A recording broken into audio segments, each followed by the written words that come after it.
Social army group દ્વારા live blood bank website અને application ધરાવતું સ્ટેન્ડી મશીન લોન્ચ કરવામાં આવ્યું। સોશિયલ આર્મી ગ્રુપ દ્વારા લાઈવ બ્લડ બેંક વેબસાઇટ અને એપ્લિકેશન ધરાવતું સ્ટેન્ડી મશીન લોન્ચ કરવામાં આવ્યું। આ મશીન થકી સરળતાથી લોકો સીધા લાઈવ બ્લડ બેંકના ડોનર લિસ્ટમાં રજીસ્ટ્રેશન કરી શકશે તથા લોહીની જરૂરિયાત ધરાવતા લોકો પણ આમાં રિક્વેસ્ટ નાખી અને મદદ મેળવી શકશે। એમના વિસ્તારમાં જ્યારે પણ આકસ્મિક સમય અને જરૂરિયાતના સમય પર એમનો સંપર્ક કરી લોહીની જરૂરિયાત સરળતાથી પૂર્ણ કરી શકાશે।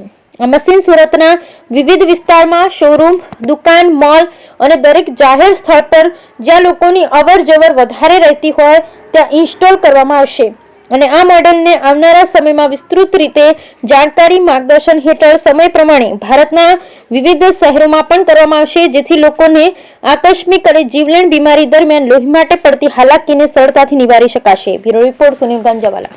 આ સ્ટેન્ડી શેના માટે છે? આ સ્ટેન્ડી સોશિયલ આર્મીનો પ્રોજેક્ટ લાઈવ બ્લડ બેંક છે એની છે।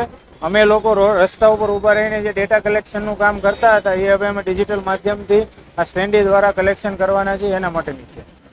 આ સ્ટેન્ડીમાં જે ડેટા ઉમેરા છે તે ક્યાં વપરાશે? આ સ્ટેન્ડીમાં જે ડેટા ઉમેરા છે એ ડેટા આપણે જે ઇમરજન્સીમાં બ્લડની જરૂરિયાત ઊભી થાય છે તો આ જે લોકો આમાં રજીસ્ટ્રેશન કરશે એમને અમે ફોન કરશું અને ઇમરજન્સીમાં જ્યારે પણ બ્લડની જરૂર પડશે ત્યારે આ ડેટાનો ઉપયોગ કરીને અમે એમને મદદ કરીશું।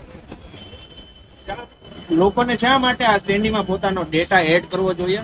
લોકોને આ સ્ટેન્ડીમાં ડેટા એડ કરવાથી ફાયદો એ થશે કે એ લોકો ડાયરેક્ટ સીધા જેમને જરૂરિયાત છે એમના સુધી અમારા થકી પહોંચી શકશે। બ્લડની જ્યારે પણ ઇમરજન્સીમાં જરૂર હોય ત્યારે અમે એમનો સંપર્ક કરતા હોઈએ છીએ તો આમાં રજીસ્ટ્રેશન કરવાથી એ ડાયરેક્ટ સીધો જરૂરિયાતમંદ સુધી પહોંચી શકશે।